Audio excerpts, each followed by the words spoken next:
This is the Hidden Killers Podcast with Tony Bruschi. With former prosecutor and guest Lori Gilbertson. The case against Richard Allen, we're getting closer and closer to the actual trial date, but there's more questions, more drama, as there always is in this case. Dr. Monica Walla in question, a therapist who treated Richard Allen while he was detained at the Wabash Correctional Facility.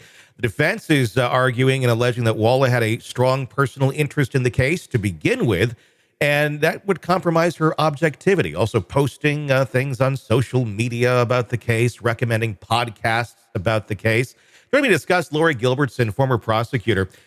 Is this a big deal? Is this a red herring? I'm still trying to wrap my mind around why this is as much of an issue as they're trying to make it out to be. Yeah, Tony, I have exactly the same question. This is a therapist who, I guess, treated him once he had already been arrested and is already incarcerated for this crime awaiting trial. So it has nothing to do with the investigation into him. It has nothing to do with his ultimate arrest, has nothing to do with his indictment, and really doesn't have much to do with his trial unless she is going to be testifying about something that is important in the case. If mental status or mental illness is an important factor in the case, then maybe it would come to play.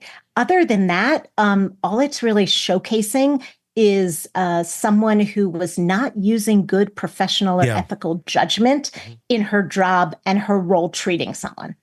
The one thing that can come to my mind on this is he's confessed to the murders like 60 plus times, but at the same time, but at the same time, he was also eating his own poop. So it's kind of one of those things where how accurate are those confessions if that's what's going on? And I'm wondering if Dr. Walla was there, kind of trying to counsel this man as he was losing his mind. Now he's, of course, saying, that wasn't me when I was making those confessions. I was not in the right state of mind. I wonder if there's some concern there that the doctor may have the outlook that, he made these confessions and they were of sound mind. She may have that, and that could obviously be relevant. I think it has been ruled that those confessions are coming in, and the confessions started way in the beginning with a phone call to his wife, right, that was able to be transcribed where he confessed. And then he was confessing to the warden, and then he was confessing to the guards who were walking him back and forth. You talk about confessing once, that's one thing. You talk about 5 times. As a prosecutor, you're like, great. This guy's telling me exactly what he's doing. When you get up into the 60s, it really sounds like this is someone who wants to tell everyone what he did and wants to get this all off his chest. And as a prosecutor, that's what I would be looking at. And then also looking at what corroborates these confessions. Yes, he is exhibiting mental illness in other ways, but what corroborates this? What are the things that we have in evidence that we've seen, that we have from other witnesses and other evidence that corroborates what he's telling us? Because that gives it more credibility. And then the idea that this is just something that's fabricated or this guy is just nuts and spewing off for who knows what reason becomes less and less likely. So with this therapist here, I think we don't know enough yet. And that's really what the defense is trying to get at. I don't think it's a red herring at all. I mean, a red herring in the sense that it doesn't seem to make a whole lot of sense. It doesn't seem to be too relevant, but except for kind of the ethical and the judgment of this person. And I mean, the 60 confessions are bizarre. He made him to his wife. He's made it to guards. He's made it to all different people. The fact that he was in solitary confinement immediately, he didn't go to the county jail. Now he's finally in a county jail after 2 years in solitary confinement, going from being the CVS employee and a father and a husband and living a fairly normal life to suddenly you're in that sort of situation. No criminal history whatsoever with this guy. And from what we understand, the guards, I mean, it was like cruel and unusual. I mean, it's something that really needs to be looked into. And I think they may be reevaluating some of their standards. But it sounded absolutely hellish and horrible for this guy who is innocent until proven guilty and doesn't really have a lot of solid evidence against him. If you're in that sort of situation of this hell, at some point, I would imagine you're going to say almost anything you can to get out of that torture. Is that going to be a strong argument if they try to make that in the case after the fact of all those confessions?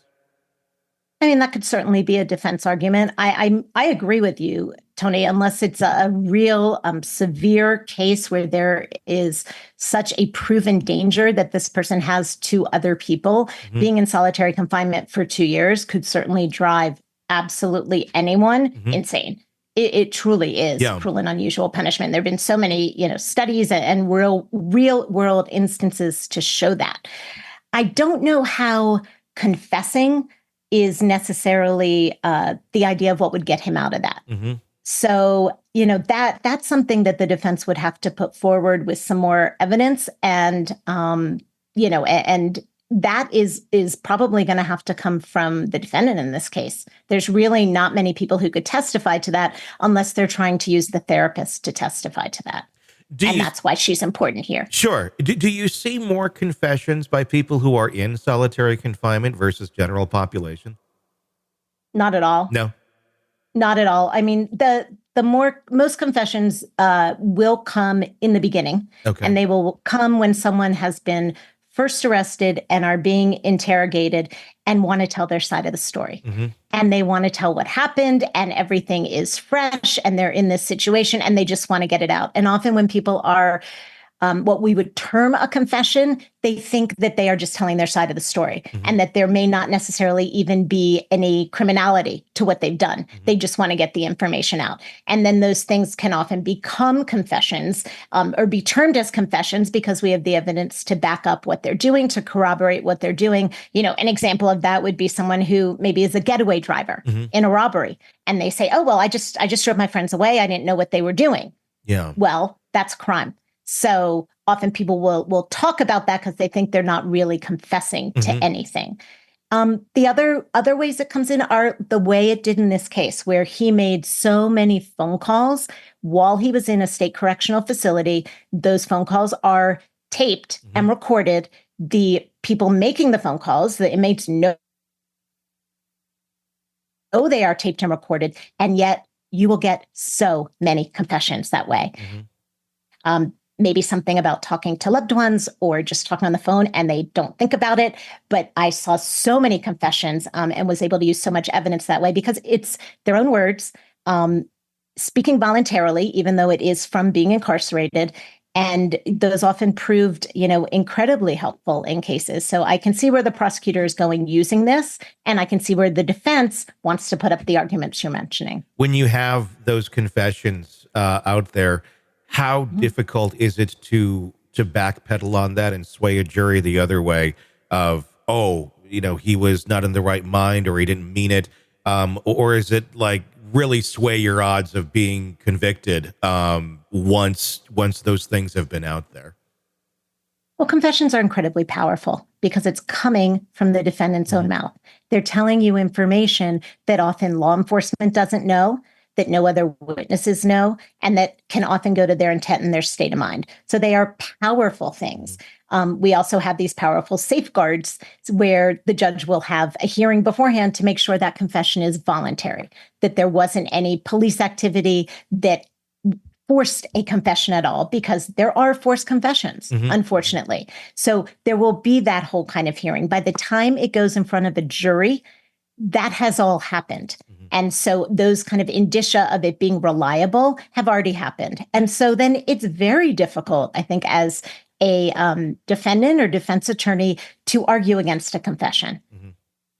Fascinating case. We'll see where it happens. And when it goes to trial here in October, if that date stays, everything changes in this case. So who knows? You're neck deep in a dark, twisted tale. And just as the tension peaks, bam, a commercial about some miracle diet pill breaks the spell. It's like finding a fly in your soup after the first bite. But here's the fix. True Crime Today Premium Plus on Apple Podcasts. You get to enjoy your crime stories without the junk. Ad-free episodes, extended interviews that go beyond the surface, and early access to all the gruesome details. It's like swapping out a can of cheap beer for a glass of fine whiskey. So search for True Crime Today Premium Plus on Apple Podcasts. Subscribe and keep the darkness flowing uninterrupted.